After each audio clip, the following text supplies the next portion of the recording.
નમસ્કાર દર્શક મિત્રો, જય શ્રી કૃષ્ણ। ફરી એક વખત આપનું આપણી યુટ્યુબ ચેનલ પધારો સત્સંગમાં આપ સૌનું સ્વાગત છે। મિત્રો, આજે આ વિડીયોમાં આપણે સાંભળવાના છીએ કારતક માસની અમાવસ્યાના મહાત્મ્ય વિશે। જે અમાવસ્યામાં પૂજા પાઠ દાન પુણ્ય કરવાથી સર્વ મનોકામના પૂર્ણ થાય છે, પિતૃદેવતાની કૃપા પ્રાપ્ત થાય છે। આ અમાવસ્યા દરમિયાન ભગવાન મહાદેવની પૂજા ઉપાસના કરવી પણ વિશેષ ફળ આપનાર છે, સાથે જ દીપદાનનું પણ ઘણું મહત્વ છે। આ કારતક માસની અમાવસ્યાનું શું કરવું અને શું ના કરવું, ક્યાં કરવા અને કાર્ય કરવા, પિતૃતર્પણ, શ્રાદ્ધ, પિંડદાન આદિ કરવાથી શું લાભની પ્રાપ્તિ થાય છે, સર્વ મહાત્મય આ વિડીયોમાં જાણવાના છીએ।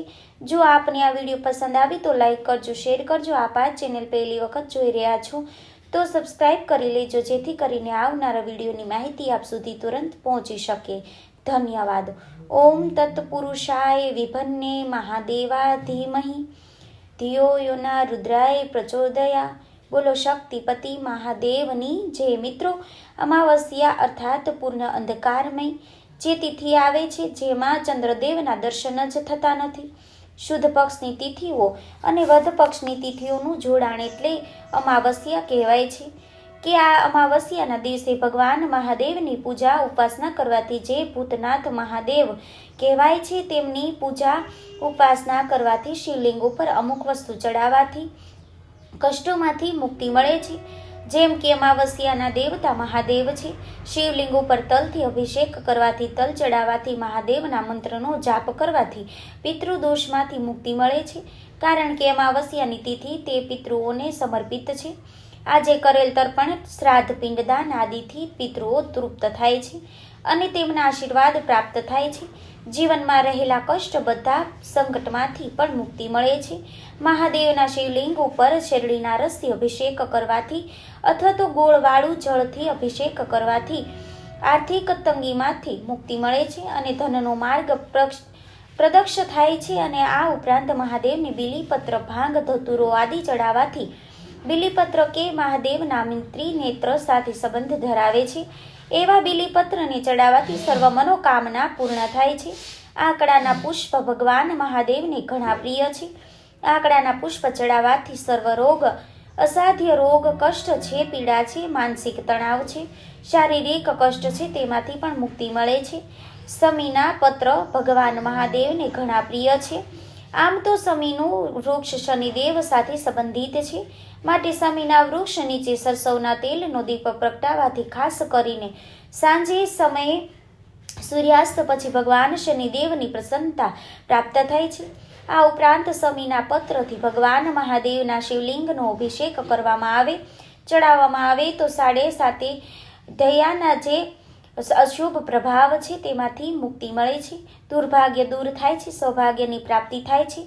આજે પિતૃ નિમિત્તે પીપળાના વૃક્ષ નીચે સરસવના તેલનો દીપક પ્રગટાવાથી પિતૃદોષ સ્થાન થાય છે। પિતૃ સંબંધિત આ કાર્ય સવારે પણ થાય છે અને સાંજે સૂર્યાસ્ત પછી પણ। આમ તો પિતૃ નિમિત્તે જે પણ આપણે શ્રાદ્ધ શ્રદ્ધાપૂર્વક કરીએ, જે કાર્ય કરીએ છીએ, જેને આપણે શ્રાદ્ધ કહીએ છીએ, તે બપોરના સમયે 11 થી 1 વાગ્યાનો શુભ સમય હોય છે। સર્વ દેવી દેવતાની કૃપાની સાથે પિતૃની કૃપા પ્રાપ્ત કરવા માટે પીપળાનું વૃક્ષ ઉત્તમ છે, કારણ કે સર્વદેવમય પીપળાનું વૃક્ષ અને ભગવાન શ્રી કૃષ્ણએ કહ્યું પણ છે કે વૃક્ષોમાં પીપળાનું વૃક્ષ તે સ્વયં પોતે જ છે અને સુખમય સમૃદ્ધિ આપનાર છે, જીવનનો અંધકાર દૂર કરનાર છે। આજે પીપળાના વૃક્ષની પૂજા જ કરીને 7 કે 108 પ્રદક્ષિણા કરાય છે, પિતૃ નિમિત્તે દાન પુણ્ય કરાય છે, આર્થિક સંકટ દૂર કરવા માટે મુખ્ય દ્વાર પાસે ઘીનો દીપક પ્રગટાવાય છે, ભગવાન વિષ્ણુનું ધ્યાન કરાય છે, લક્ષ્મીજીનું સ્મરણ કરાય છે, કારણ કે અમાવસ્યાની તિથિ તે લક્ષ્મી પૂજન માટે પણ ઉત્તમ છે, લક્ષ્મીજીની ઘણી પ્રિય છે અને ઘરનો મેઇન દરવાજો છે, મુખ્ય દરવાજો છે, તેના ત્યાંથી શુભતાનું પણ આગમન થાય છે। અને શુભતાનું પણ એટલા માટે અમાવસ્યાની તિથિના દિવસે ભગવાન લક્ષ્મીનારાયણ દેવની પ્રસન્નતા માટે દીપદાન થાય છે, જેથી આર્થિક તંગી દૂર થાય અને સકારાત્મક પ્રભાવ ઘરમાં પ્રવેશ કરે, રોગ દોષમાંથી મુક્તિ પ્રાપ્ત થાય અને આ ભગવાન નારાયણની પૂજા તુલસીજીની મંજરીથી કરાય છે અને તુલસી પત્રથી તો કરાય જ છે. અને આજે સર્વ રોગ દોષમાંથી મુક્તિ માટે જીવનમાં ખુશાલી આવે તે માટે ભગવાન શ્રી નારાયણ અને લક્ષ્મીજીની સામે ઘીનો દીપક પ્રગટાવવાથી ઘરમાં સુખકારી રહે છે. જીવનમાં નકારાત્મક દૂર કરવા માટે સૂર્યાસ્ત થઈ જાય પછીનો જે સમય આવે છે તે શનિદેવને સમર્પિત છે. ત્યારે તલનું કે સરસવના તેલનો દીપક પ્રગટાવવો જોઈએ. શનિદેવનો નામનો અને જીવનમાં આવેલી મુશ્કેલી કે નકારાત્મક પ્રભાવમાંથી મુક્તિ માટે પ્રાર્થના કરાય છે, કારણ કે શનિદેવની અમાવસ્યા ઘણી પ્રિય છે. આ ઉપરાંત શ્રી હનુમાનજીની પૂજા ઉપાસના પણ સંધ્યાકાળે થાય છે. ભગવાન હનુમાનજીની સોલે ચડાય છે, આખો શૃંગાર ચડાવાય છે, ધૂપ દીપ નૈવેદ્ય આદિથી પૂજન થાય છે. શ્રી રામ નામ મંત્રનો જાપ કરી શકાય છે, હનુમાન ચાલીસાનો પાઠ કરી શકાય છે, સાંભળી શકાય છે, સુંદરકાંડનો પાઠ કરી શકાય છે, સાંભળી શકાય છે. જે આપણી પાસે સમય હોય તે પ્રમાણે પૂજા ઉપાસના કરાય છે. આ ઉપરાંત મનોકામના પૂર્તિ માટે ઘઉંના લોટનો દીપક બનાવીને નદી કિનારે કે તળાવ કિનારે પ્રજ્વલિત કરી ને ઘીનો દીપક કે તલના તેલનો દીપક કરવો જોઈએ. આમ કરવાથી પણ જીવનમાં શુભતા આવે છે, કારણ કે અમાવસ્યા કે જે ઘોર અંધકારની રાત્રિ છે ત્યારે દીપદાનનું ઘણું મહાત્મય છે. અમાવસ્યાના દિવસે પિતૃ મુક્તિ માટે શ્રીમદ ભગવદ્ ગીતાનો બીજો અથવા કે 7મો અધ્યાયનો પાઠ પણ કરવો જોઈએ, સાંભળવો જોઈએ અને પિતૃઓને અર્પણ કરાય છે. હાથમાં જળની અંજલિ લઈને આ અધ્યાયને સાંભળીને એ રીતે સંકલ્પ કરાય છે કે આ અધ્યાયનું જે ફળ છે તે હું મારા પિતૃને અર્પણ કરું છું.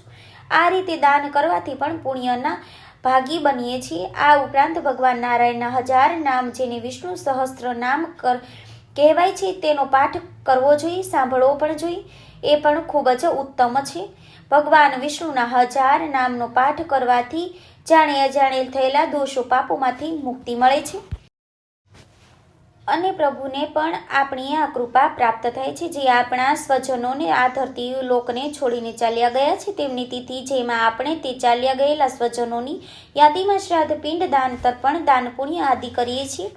પવિત્ર નદીમાં સ્નાન કરીએ છીએ, જરૂરિયાતમંદને દાન પુણ્ય કરીએ છીએ, જે ઘણું શુભ મનાય છે. મહિનામાં એક જ વખત પૂર્ણિમા આવે છે, એમ એક જ વખત અમાવસ્યા પણ આવે છે.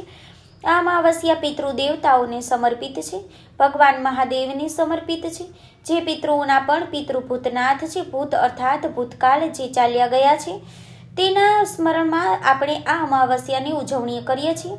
અમાવસ્યાના દિવસે શનિદેવની પૂજા, હનુમાનજીની પૂજા, આ ઉપરાંત લક્ષ્મીજીની પૂજા પણ ઘણી શુભ મનાય છે. એમાંય ખાસ કરીને કાર્તક માસની અમાવસ્યા જેમ કે કાર્તિકી પૂર્ણિમાનું મહાત્મય છે. એ જ રીતે અમાવસ્યાનું પણ મહત્વ છે. ઘણા લોકો ઘરમાં સુખ શાંતિ માટે, આરોગ્ય સૌભાગ્ય રહે એ માટે પણ પિતૃ દેવતાઓને પ્રાર્થના કરાય છે. સૌ પ્રથમ આપણે જાણી લઈએ કે અમાવસ્યાની તિથિ ક્યારે આરંભ થાય છે. આ કાર્તક માસની અમાવસ્યાની તિથિ પ્રારંભ થાય છે તારીખ 19 નવેમ્બર 2025 સવારે લગભગ 9:43 જ્યાં તિથિ પૂર્ણ થાય છે 20 નવેમ્બર 2025 બપોરના લગભગ 12:16 ઉદયા તિથિ અનુસાર પણ અમાવસ્યાનું વ્રત થાય છે અને રાત્રિની તિથિ અનુસાર પણ, કારણ કે અમાવસ્યાની તિથિ તે રાત્રિની ઘોર અંધકારની તિથિ મનાય છે. એટલા માટે 19 નવેમ્બર 2025ના દિવસે અમાવસ્યાનું વ્રત પણ થઈ શકે છે.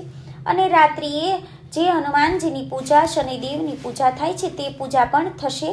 અને અમાવસ્યાની પૂજા પણ પીપળાના વૃક્ષની આદિ અને આ ઉપરાંત જે સ્નાનદાન જપની સૂર્યોદય તિથિ પ્રમાણે આપણે તિથિ જાણીએ તો 20 નવેમ્બર 2025ના દિવસે આ તિથિ ઉજવાની રહેશે, જે ગુરુવારે આવે છે. ભગવાન લક્ષ્મી નારાયણ દેવનું પૂજન પણ થશે. પિતૃદેવની પૂજા પણ આ અમાવસ્યાના દિવસે સવારે વહેલા ઉઠીને સ્નાનાદિથી પરવારીને શુદ્ધ વસ્ત્ર ધારણ કરવા, સૂર્યનારાયણ દેવને અર્ઘ્ય આપવું, ગાયત્રી મંત્રનું ઉચ્ચારણ કરવું, ઘરમાં જે આપણું મંદિર છે એમાં આપણા ઈષ્ટદેવની સ્થાપના કરેલી હોય છે તેમની પૂજા કરવી અને આ ઉપરાંત સરસવના તેલનો દીપક પ્રગટાવીને પિતૃ દેવતાના સ્મરણ અર્થે દક્ષિણ દિશા તરફ મુખ રાખીને પિતૃનું સ્મરણ થાય છે. દીપદાન થાય છે. પીપળાના વૃક્ષ નીચે જઈને અને પણ સરસવના તેલનું કે તલના તેલનો દીપક પ્રગટાવવો જોઈએ. 7 પ્રદક્ષિણા થાય છે. પીપળાના વૃક્ષનો પૂજન કરતી વખતે હનુમાન ચાલીસાનો પાઠ કરી શકાય છે, અથવા તો તે આપણા ઈષ્ટ મંત્ર હોય તેનો પણ જાપ કરી શકાય છે. આજે ભગવાન લક્ષ્મી નારાયણ દેવનું પૂજન થાય છે. ભગવાન નારાયણને જલ, અક્ષત, ચંદન, પુષ્પ, ફલ, વસ્ત્ર, મીઠાઈ આદિ અર્પિત થાય છે. તુલસી દલથી ભગવાનની પૂજા થાય છે. શિવ મંદિરમાં જઈને, શિવાલયમાં જઈને ભગવાન મહાદેવની પૂજા ઉપાસના થાય છે. એક વખત લોટો ગંગાજળ અથવા તો સાદું જળ લઈને બીલીપત્ર, ભાંગ, ધતુરો, દીપ, દાપ અને ધૂપ, દીપ, નૈવેદ્ય, વિવિધ પુષ્પો આદિથી ભગવાન મહાદેવની પૂજા ઉપાસના થાય છે. અને અંતરમાં આરતી ઉતારાય છે. પિતૃઓની કૃપા પ્રાપ્ત કરવા માટે, પિતૃઓની શાંતિ માટે વિધિપૂર્વક આજે મહાદેવ અને ભગવાન નારાયણની પૂજા ઉપાસના થાય છે. સામર્થ્ય અનુસાર જરૂરિયાતમંદને દાન પુણ્ય કરાય છે. આજે આ મંત્રનો પણ જાપ કરી શકાય છે. ઓમ નમો નારાયણ.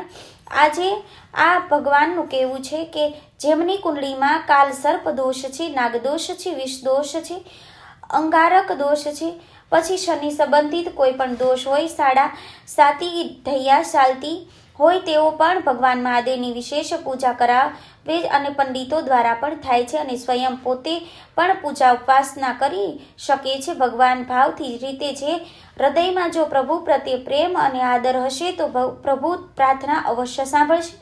પવિત્ર નદીમાં જ્યારે પણ આપણે સ્નાન કરીએ ત્યારે ઈશ્વરનું સ્મરણ, પ્રકૃતિ માતાનું સ્મરણ અવશ્ય કરીએ, ચોખ્ખાઈ રાખીએ. અને જો આપણે નદી તળાવ સુધી પહોંચી ન શકીએ તો ઘેરે પણ પવિત્ર જળ દેવતાનું સ્મરણ કરવું, વરુણ દેવતાનું સ્મરણ કરવું, ગંગા, યમુના આદિ પવિત્ર નદી તીર્થોનું સ્મરણ કરવું જોઈએ અને પછી સ્નાન કરવું. આમ કરવાથી પણ પાપ નષ્ટ થાય છે. જાણે અજાણે થયેલા દોષોમાંથી મુક્તિ મળે છે. જે લોકોની કુંડળીમાં પિતૃદોષ સંબંધિત કોઈ સમસ્યા હોય અથવા ઘરમાં અશાંતિ રહેતી હોય તો આજે પિંડદાન, શ્રાદ્ધ, પંચબલી કર્મ આદિ કરાવી શકાય છે. યોગ્ય પંડિતો દ્વારા સ્નાનદાન, તર્પણ આદિ પણ થાય છે અને પિતરોના આશીર્વાદ પ્રાપ્ત કરી શકાય છે, જેથી જીવનમાં ખુશાલી પ્રાપ્ત થાય. આજે તુલસી માતાની પૂજા થાય છે. સવાર સાંજ દીપદાન થાય છે. તુલસીજીની પૂજા તે સાક્ષાત ભગવાન હરિની પૂજા કહેવાય છે.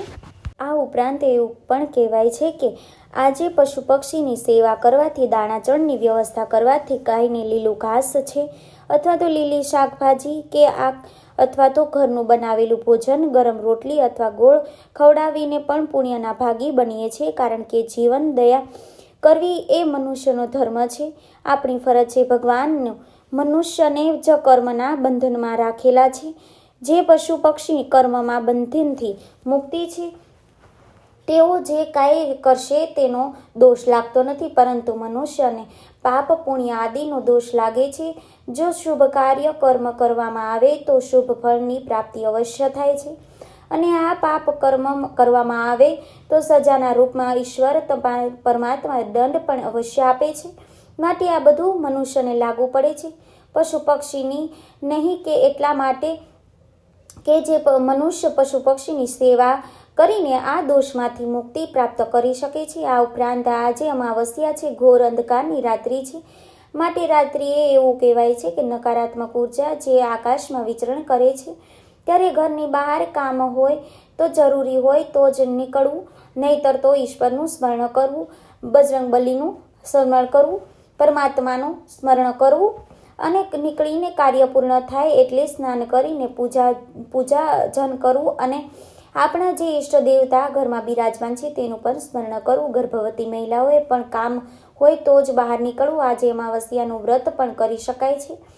જે પિતૃ નિમિત્તે ભગવાન વિષ્ણુ, ભગવાન મહાદેવ સંબંધિત આ વ્રત, અમાવસ્યાનું વ્રત કરવાથી જન્મના દોષમાંથી, પાપના દોષમાંથી મુક્તિ મળે છે. જે હત્યા જે આપણાથી થઈ હોય, આ જાણે આપણા પગની નીચે જો કોઈ પણ જીવજંતુ આવી જતા હોય તેના પાપમાંથી પણ મુક્તિ મળે છે. અમાવસ્યા તે મુક્તિ તિથિ છે, મુક્તિ દેનાર તિથિ છે. એટલા માટે તો આપણે પિતૃ નિમિત્તે દાન પુણ્ય કરીએ છીએ, શ્રાદ્ધ તર્પણ કરીએ છીએ. માટે ક્યારેક આજે જાણે અજાણે આપણાથી કોઈ એવું દોષ થઈ ગયું હોય કે જે આપણે ખ્યાલ પણ ના હોય, તેના માટે પણ અમાવસ્યાનું વ્રત રખાય છે, જેથી તે દોષમાંથી મુક્તિ મળે. આજે અમાવસ્યાનું વ્રત બહુચર માનું વ્રત પણ થાય છે. 3 અમાવસ્યાનું વ્રત હોય છે. માં બહુચર કે જે ત્રિપુર સુંદરી કહેવાય છે તેનું વ્રત કરવાથી પણ ભક્તોની તમામ મનોકામના પૂર્ણ થાય છે. આદિ વ્યાધિ ઉપાધિનું હરણ થાય છે તેવું માનવું આ અમાસ્યા વર્ષનું વ્રત જે કહેવાય છે કે એવું માનવું છે કે આજે પણ બહુચર માતાજીનું વ્રત પણ કરી શકાય છે. તો મિત્રો, મને આશા છે કે આપને આ વિડીયો જરૂર પસંદ આવ્યો હશે. ઓમ ત્રંબક્યમ યજામહે સુગંધિમ પુષ્ટિવર્ધનમ ઉર્વારુકમિવ વંદના મૃત્યુમોક્ષે મામૃતા. બોલો શક્તિપતિ ભગવાન મહાદેવ ભૂતનાથની જય, અમાવસ્યા દેવતાની જય. મિત્રો, મને સાંભળવા માટે ધન્યવાદ. આપ સૌનો અમારી ચેનલના જય શ્રી કૃષ્ણ. જે અમાવસ્યાનું વ્રત મા બહુચરમાનું વ્રત કરે છે તેને પણ આ અમાવસ્યાનું વ્રત પણ કરી શકાય છે. અને આજે બધા ભગવાનની પૂજા આરાધના કરવામાં આવે છે. આપણા ઈષ્ટદેવની પણ આરાધના કરવામાં આવે છે. તો મિત્રો, મને સાંભળવા માટે ધન્યવાદ. અમારી ચેનલના જય શ્રી કૃષ્ણ. ફરી મળીએ બીજા નવા વિડીયોમાં.